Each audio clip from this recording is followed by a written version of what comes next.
Bonjour à tous. Bonjour les parents, les enfants. Bonjour Greg. Salut, Comment ça va? très très bien. J'espère que vous allez bien. En gros, je vous retrouve aujourd'hui pour cette nouvelle séance.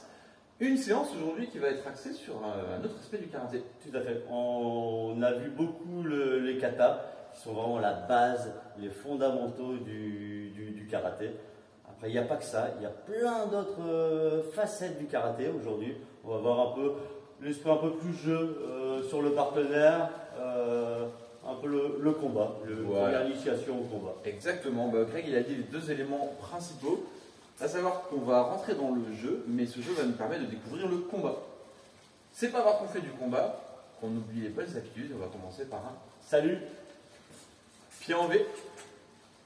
Autogame. Ouais. On s'incline. On se redresse et on va commencer avec un petit échauffement. Tout à fait. Alors, vous avez vu, nous on a pris une petite languette. Cette languette, ça peut être une ceinture, la ceinture de karaté de votre enfant. Je ne sais pas si ça peut être d'autres. Le chien paillasson qui a tout près de votre porte. Voilà. Le paillasson va être un peu grand, mais effectivement, vous pouvez utiliser. Donc, il faut que ça fasse une bande pas trop large, d'accord? Parce qu'on va l'utiliser et l'enfant va devoir franchir la frontière. Donc, si vous prenez quelque chose de très large, ça va complexifier les Une exercices. ceinture, c'est très très Mais bien. la ceinture de J'aime karaté, tous la c'est ceinture, et c'est très très bien. On va commencer avec un petit échauffement, d'accord? Et un petit peu sur le format qu'on avait fait la semaine dernière.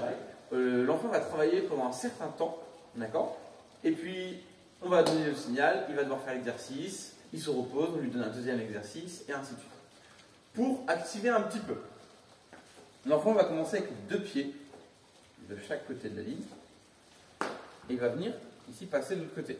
L'objectif, c'est qu'il fasse pieds joints. Vous allez voir que parfois l'enfant il va faire, et là ça c'est pas pieds joints. On entend bien la musique, c'est 1, 2. Moi ce que je veux c'est 1, 1. Et donc là, on imagine, Greg, c'est mon papa ou ma maman, il a un chronomètre, ou alors on regarde une horloge, on regarde quelque chose, et on va faire ça pendant 10 ou 20 secondes. C'est quoi le signal en japonais les enfants? Allez, Hajime. Hop, je saute à pieds joints. Je garde mes pieds collés. Vous pouvez utiliser l'imaginaire de l'enfant, lui dire qu'il a les pieds accrochés, scotchés. Hop, Yame. on s'arrête, hop, sans tomber. D'accord? Et on fait ça 2 ou 3 fois. D'accord? Deuxième exercice, on va faire la même chose avec un pied de chaque côté de la ligne. Pied gauche, pied droit. D'accord? Toujours sur le même signal. Hajime. Et on vient changer de jambe. Comme si on courait sur place, on alterne. Voilà, sans toucher la ceinture, vous voyez. Donc on essaie d'être précis. Yame. Une vingtaine de Bien. secondes. Voilà. Premier exercice, pieds joints, côte à côte. Deuxième exercice, un pied de chaque côté de la languette. Faites chaque exercice 2 ou 3 fois. Maintenant, on va faire un troisième exercice où là, l'enfant va être obligé de se concentrer parce qu'il va être plus difficile. D'accord? Là, cette fois-ci, au signal, je vais devoir poser un seul pied de chaque côté de la languette, mais je dois lever l'autre jambe, forcément. Ici. Hop, hop, hop. Et comme repère, vous pouvez demander à l'enfant de monter le genou au niveau de la ceinture. Ok? Donc on va commencer l'exercice. J'attends le signal, toujours de papa, maman, grand frère, grande soeur, peu importe. Hajime. Je pose et je monte. 1, 2, 3, 4, 5. Yame.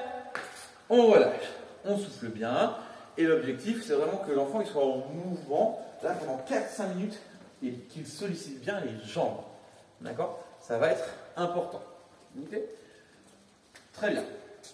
On va faire un petit peu les bras quand même avant de commencer la technique. Maintenant, l'enfant va mettre une main de chaque côté de la languette. D'accord?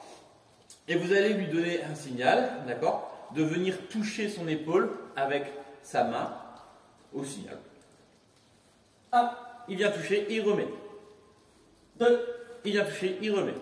3. 4. Voilà. L'objectif, c'est que l'enfant ne tombe pas. D'accord? Donc il doit aller suffisamment vite pour venir toucher son épaule, mais sans déformer la position du corps. Donc il va devoir bien se placer, d'accord? Bien pousser avec les bras. D'accord? L'enfant doit reposer la main du même côté. D'accord? C'est-à-dire que je ne peux pas faire ça, ça. C'est-à-dire que j'ai perdu l'équilibre. D'accord? Donc ça c'est important. C'est un petit exercice pour les bras. C'est assez intéressant pour les enfants et pour travailler le placement du centre de gravité. Et on va faire un dernier exercice qui va faire à la fois bras et un petit peu d'étirement. Ici, l'enfant va se mettre derrière la ligne. D'accord? Le parent va prendre par exemple un petit repère. Ça peut être un cône, un jouet, quelque chose. Parce que le but de l'enfant, ça va être de venir poser ses mains le plus loin possible et de les ramener, d'accord, sans tomber. D'accord? Donc on imagine, je viens poser mes mains, jambes tendues, j'avance mes mains le plus loin possible, le parent pose un petit jouet là où j'ai posé mes mains, et je dois revenir sans tomber. Mes pieds n'ont pas dépassé la ligne. D'accord? Donc, au début, l'enfant, il n'est pas obligé d'aller loin. Son objectif, c'est de réussir une distance. Vous avez vu, le ventre ne touche pas le sol. Voilà. Parce que je vous vois venir, là, les petits karatékas. Là. Il ne faut pas tomber. Donc, mes genoux, mon ventre, ma tête, rien ne doit toucher le sol à part mes mains. D'accord? On imagine, j'ai un petit jouet, on imagine un petit peu mobile, un Lego, un personnage, une voiture, peu importe. Maintenant, l'enfant va faire plusieurs passages. Il va essayer d'aller plus loin, toujours sans tomber. Et l'objectif, c'est qu'il soit en compétition contre lui-même. Donc je suis là, j'ai les jambes tendues. Si l'enfant n'arrive pas à poser tout de suite les mains ici, il peut les poser tout de suite un petit peu plus devant. Là, ici. Et là, je vais essayer de poser un petit peu plus loin. Je suis là, je ramène mes mains. Et je dois revenir à mon point de départ sans tomber. Ça, c'est un petit challenge pour que l'enfant puisse un petit peu se mettre en compétition avec lui-même. Et puis ça fera office d'échauffement. Je pense que c'est bon et c'est Je bon pense pour qu'ils l'échauffement. ont déjà bien travaillé. Ouais. On va passer un petit peu à la technique. Tout à fait. Je te laisse expliquer le premier exercice. Allez. Allons-y. Alors, l'enfant va se mettre d'un côté de la ligne. Il va sautiller tout doucement. D'accord? Vous, parents, vous avez...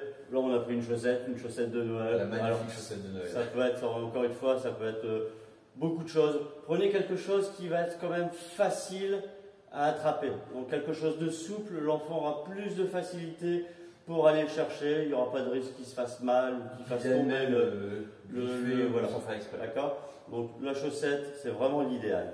D'accord? Donc dans un premier temps, du même côté, au signal du parent, l'enfant doit venir attraper ou toucher la chaussette. On va l'attraper.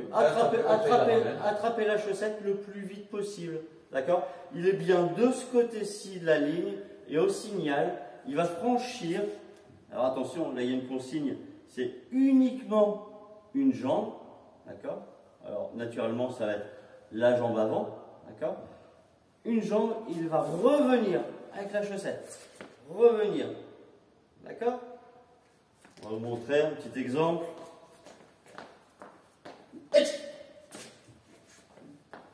On récupère à chaque fois. Et si l'enfant il est en réussite, il peut reculer. Alors au début, il va aller chercher la précision, d'accord? Tout doucement au début pour que l'enfant se calme. Et après, on va augmenter la difficulté dans la distance, d'accord? Alors, ne vous reculez pas tout de suite trop loin, il faut laisser à l'enfant la possibilité de l'attraper. Donc la distance et puis après essayer de la rapidité, d'accord? Vous avez vu à chaque fois, Greg prend bien la chaussette et la ramène à lui. L'idée c'est une frontière. Greg il est dans son camp, moi je suis dans mon camp. Il va me piquer la chaussette, il va la ramener dans son camp. D'accord? Mais il ne peut pas quitter entièrement son camp. Il doit toujours avoir un pied. D'accord? On va en faire 2-3, histoire que les enfants visualisent bien à quoi ça peut ressembler. Comme ça, l'enfant va pouvoir gérer la distance. D'accord? Ça va lui permettre à lui de se repérer dans l'espace et d'approprier le mouvement de son corps pour aller à un endroit.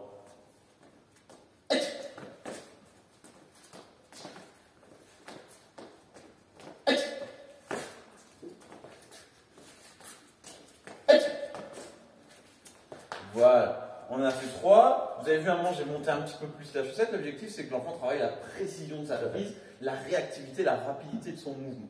D'accord? Alors, on en a fait 3, excuse-moi, Jason. On en a fait 3 à gauche. On alterne, bien sûr. On travaille toujours les deux sens, ça c'est Tu m'as ce qui est devancé. important. Bon, ben voilà, c'est ce qui est important dans le karaté, on travaille toujours Voilà. le côté droit, le côté gauche.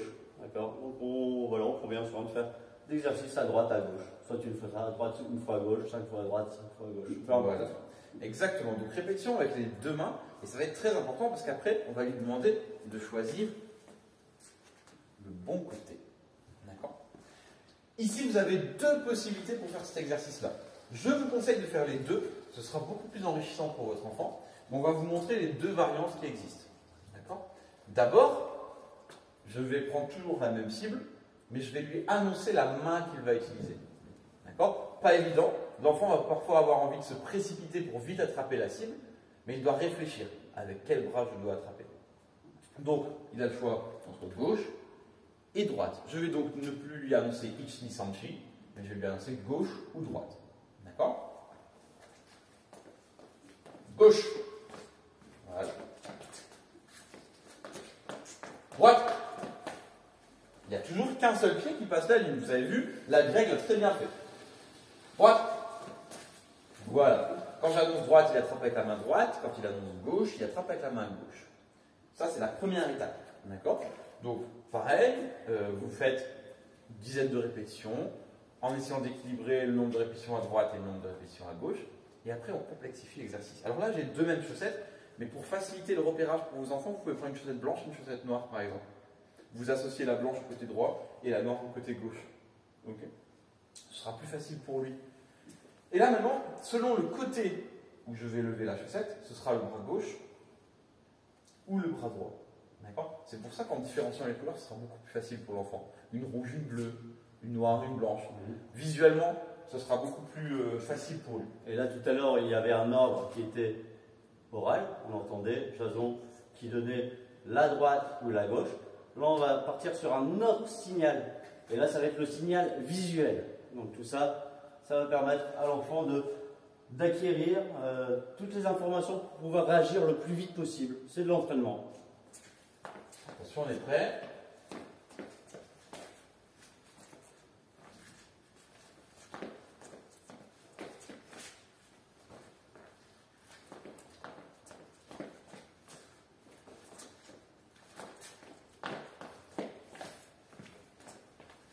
Très bien. Donc là, pareil, on en a fait 3-4. Vous avez vu, à chaque fois, je viens bien écarter l'objet à attraper de mon corps. Si je le mets là, le risque, c'est que l'enfant, éventuellement, il vienne se tordre les doigts sur vous, il vienne faire mal, il vienne s'accrocher sur une fermeture. Donc je l'éloigne bien, d'accord, pour qu'il puisse l'attraper. Vous avez vu, là, c'est une longue chaussette. Si vous prenez une chaussette trop courte, ça va être difficile. La longue chaussette, même si elle bouge un petit peu, il va réussir à l'attraper. D'accord. Bras droit, bras gauche.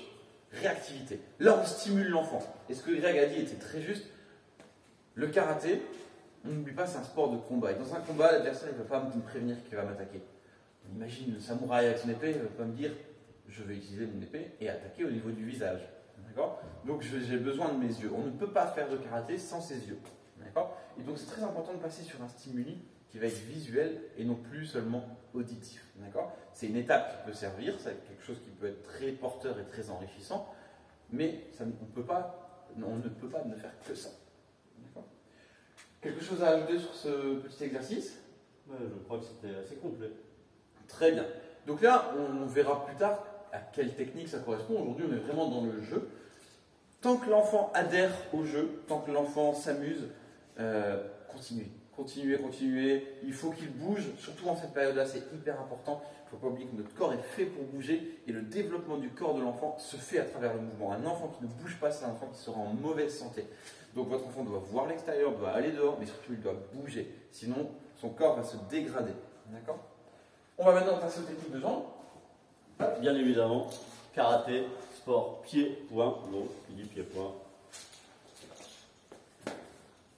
Alors, toujours pareil, ça peut être un cerceau, ça peut être la ceinture de votre enfant, ça peut être fait avec une serviette, vous mettez une serviette pour faire la frontière, vous utilisez la ceinture là, ou vous inversez. L'objectif c'est qu'il y ait une cible. Là, nous, on va essayer de faire un cerceau. Je vais essayer. Voilà. On a un rond, on prend un rond assez large pour que l'enfant puisse viser. Voilà. Au signal. Au signal. Ichi. on passe le pied, on revient. Je peux le monter un petit peu plus haut, ça va. Et voilà, ce qui est important, c'est vraiment comme une flèche, c'est traverser le cerceau. Voilà. Et la jambe bien tendue. Vous avez vu Jason, regardez la jambe, il est en extension, la pointe du pied aussi en extension. Voilà, c'est ça qu'on va essayer d'aller chercher. Alors au début, doucement. 1, 2, 3, 4, 5. Et voilà. Vous voyez, une fois que l'enfant a pris l'habitude, le repère, voilà, il peut essayer d'aller plus vite. Encore une fois, ce qui est primordial, c'est la précision. On ne se précipite pas. D'accord? On essaie de viser juste et après seulement on accélère. Je pense que ça peut être intéressant de dire aux parents pourquoi on a mis ça en cerceau. Tout simplement parce qu'il y a une phase d'armement et de réarmement lorsqu'on fait les petits. On l'avait vu sur les premières vidéos de confinement. C'est-à-dire que je vais être obligé de monter mon genou pour venir placer mon pied dans le cerceau et pouvoir réarmer. Ce qu'il se passe en mettant en cerceau, c'est que si je ne fais pas mon réarmement, regardez ce qui va se passer. J'accroche la corde. D'accord? Donc l'enfant il va être obligé, pour avoir cet effet de flèche, comme Greg a dit, de réarmer. Vous avez vu, je passe entièrement mon pied. Si je fais ça, bien sûr, je n'ai pas besoin de réarmer. Je ne suis pas passé dans le cerceau. J'ai triché. D'accord? L'objectif, c'est de passer à travers et de réarmer. D'accord? Pour ne pas accrocher ici la corde ou le cerceau. On a fait une jambe. On a fait une jambe, maintenant, qu'est-ce qu'on fait? L'autre jambe. Pareil, alors vous allez voir, il y a une jambe plus facile que l'autre. Souvent, notamment au début. Après, on arrive à avoir plutôt quelque chose de similaire avec beaucoup d'entraînement. Au début, c'est normal que votre enfant sera un peu plus en difficulté sur une jambe. Allez, 1, 2, 3, 4, 5. Jambe droite, jambe gauche. Faites attention, vous avez vu Greg a bien mis le cerceau devant lui. Ne Ouais, connaît pas. tout à fait, tout à fait. Ouais, Faites pas cette erreur-là de débutant, d'accord? Je ne conseille pas de faire ça. Donc vous avez vu, là j'ai toujours un pied qui va dans le camp de Greg, dans sa frontière, ici. Ce pied-là va de l'autre côté. Et j'en ai un qui reste dans ma frontière de mon côté. D'accord? Donc on est toujours sur le même exercice que sur le coup de poing. J'ai le droit de mettre un pied, sauf que cette fois-ci, mon pied ça va être au niveau aérien. D'accord? Très bien. Maintenant on va faire ça avec un signal visuel. Tout à fait. Et donc on va juste placer le cerceau au moment où on veut que l'enfant exécute la technique. Là, Voilà, très bien. On met là comme ça. Maintenant que l'enfant soit concentré.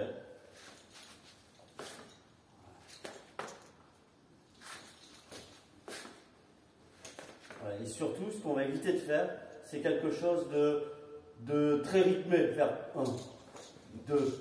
Parce que l'enfant va prendre un faux rythme. Il faut vraiment que l'enfant se concentre et qu'il réagisse au signal. Donc c'est important d'espacer et de ne pas tout le temps donner les mêmes espaces-temps dans le signal.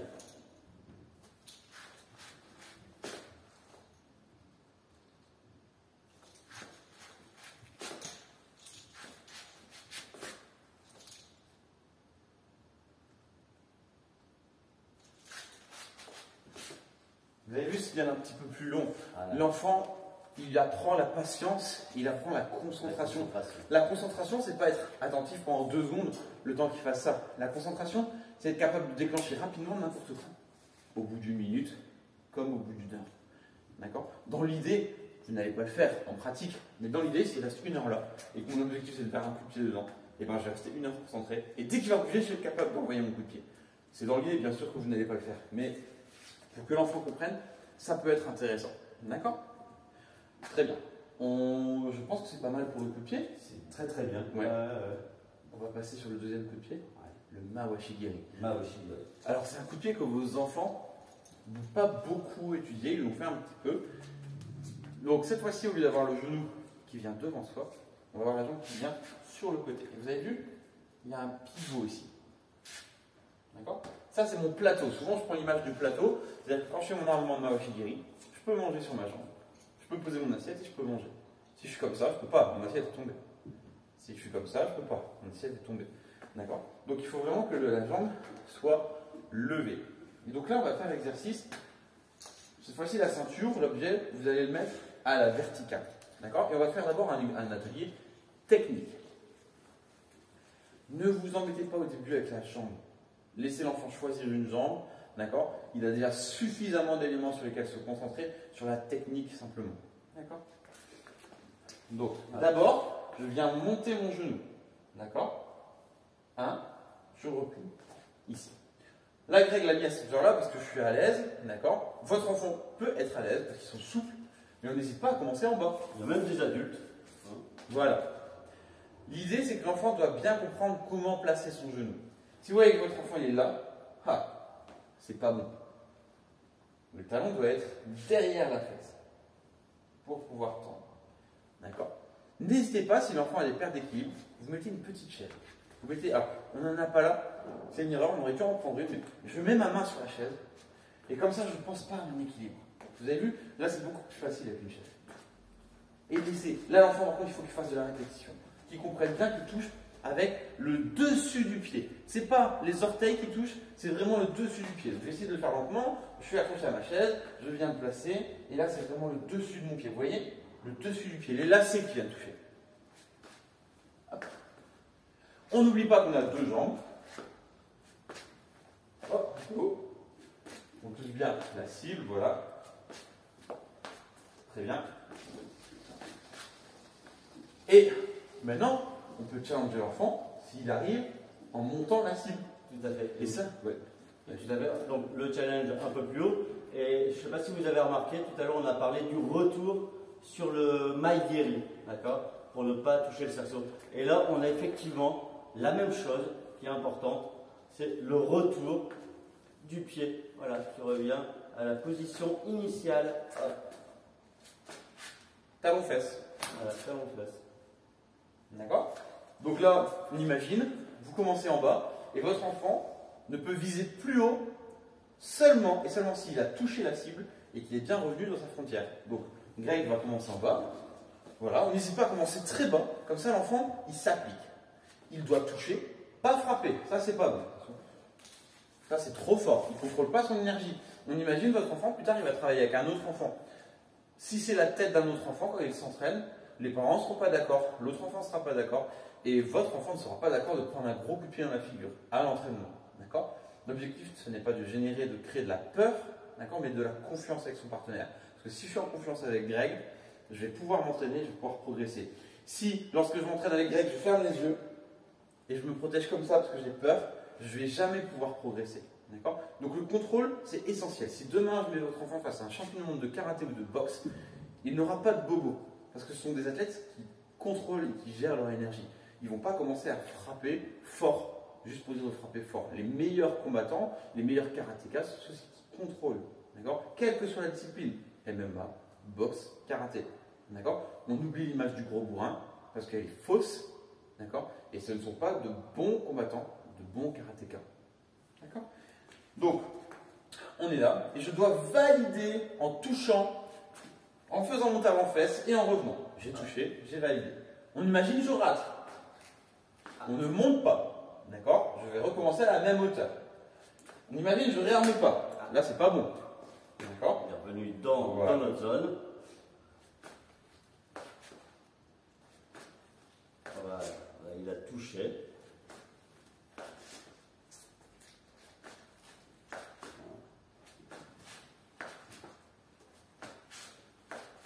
Et ainsi de suite, d'accord, jusqu'à ce que l'enfant ne puisse plus réussir. Il y a forcément un moment où il ne va plus réussir ou un moment où la technique va se dégrader. D'accord? C'est normal pour tout le monde, il y a les limites de souplesse, les limites de force aussi. D'accord? Votre enfant n'a peut-être pas encore assez de force au niveau des cuisses et des fessiers pour lever la jambe très très haute.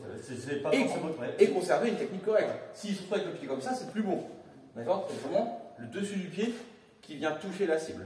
On pense souvent que c'est la souplesse. Si l'enfant n'arrive pas à lever la jambe très haut, on dit mon enfant n'est pas souple ou je ne suis pas souple.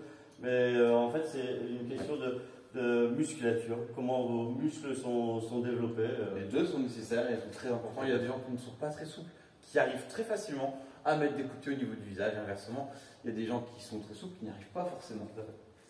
Très bien. Juste un élément que je rajouterai sur le coup de pied Maoshigiri. Là, la cible est grande. D'accord? privilégier une cible assez grande dans un premier temps avec votre enfant, et ensuite on réduira pour travailler la précision. Mais là, votre enfant doit se concentrer sur la technique. D'accord? Donc là, on a fait un petit challenge. Donc, travail technique, travail sur la hauteur, et maintenant, on va faire un travail sur la réactivité, et toujours avec le signal visuel. Donc, je suis là, face à Greg. Pareil, j'ai ma cible qui est contre moi, et Jason va être concentré et va attendre le signal visuel pour pouvoir déclencher.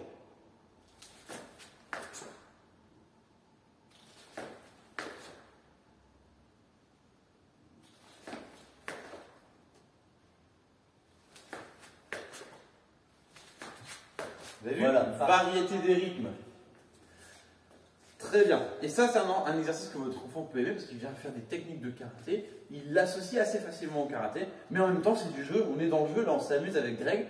Et vous avez vu, là, j'en ai fait que quelques-uns. Et je commence à voir des bouffées de chaleur tout doucement qui arrivent. Et c'est le but. Là, le but, c'est de créer du mouvement, créer du dynamisme chez l'enfant, qu'il s'amuse, qu'il prenne du plaisir, mais en même temps qu'il travaille son karaté. Et là, il me stimule. D'accord? Vous avez vu, un signal plus long, un signal court. Et ça, c'est vraiment très important. Okay. Tu voulais rajouter quelque chose sur cet atelier? Pas vraiment. Ne comparez pas forcément la technique de votre enfant avec la mienne. Il n'y a pas le même nombre d'années de répétition. Il n'y aura peut-être pas la même réactivité. Votre enfant va avoir besoin de concentration. Peut-être que votre enfant va être très à l'aise avec la technique. C'est possible aussi. D'accord? Donc dans ce cas-là, n'hésitez pas à le challenger en hauteur et en vitesse. Naturellement, nous on ne s'attarde pas là sur la technique, sur comment faire. On donne des consignes, quelques indications, mais c'est aussi important pour l'enfant de trouver aussi lui-même. Il va certainement être en difficulté pour donner certains coups de pied, et après ça va l'amener dans de la réflexion. Tiens, comment je peux. N'oublie pas qu'on est sur un groupe, on fait de la motricité. C'est-à-dire que là, on utilise le karaté pour développer la motricité. On n'utilise pas le karaté pour faire du karaté. La technicité, elle va arriver dans un second temps. Mais là, on fait vraiment de la motricité. Si votre enfant ne développe pas sa motricité, lorsqu'il va arriver sur la technicité du karaté, il ne va pas y arriver. Il lui faut la latéralisation, il faut le comprendre d'avant, l'arrière, le profil, plié, tendu, droite, gauche, demi-tour. Tout ça, sa perception du corps dans l'espace, il doit l'acquérir pour pouvoir ensuite faire des techniques, des katas et des combats. D'accord? Et je voulais rajouter une dernière chose. Et j'ai oublié, c'est des problèmes de mémoire, ça arrive. Voilà, on a utilisé le Mawashigiri. On n'est pas dans le combat, d'accord? On est dans le jeu qui va amener plus tard le combat, d'accord? Donc c'est important, on contrôle et on maîtrise bien tous ces gestes. Vous avez vu, à aucun moment j'ai envoyé la corde partir là-bas, d'accord? C'est très important pour les enfants qui comprennent ça. Donc faites-les jouer, stimulez-les. Vous pouvez jouer sur l'imaginaire, allez, coup de pied. N'hésitez pas. Et, ah oui, c'est ça que je voulais dire. Ça me je parle. Votre enfant va aussi peut-être, probablement, très bien réussir d'une jambe et galérer avec l'autre jambe. C'est tout à fait possible. C'est pas anormal. N'hésitez pas à faire plus de répétitions avec le côté où il galère. D'accord? Vous alternez, comme ça ils se retrouvent en réussite avec une jambe.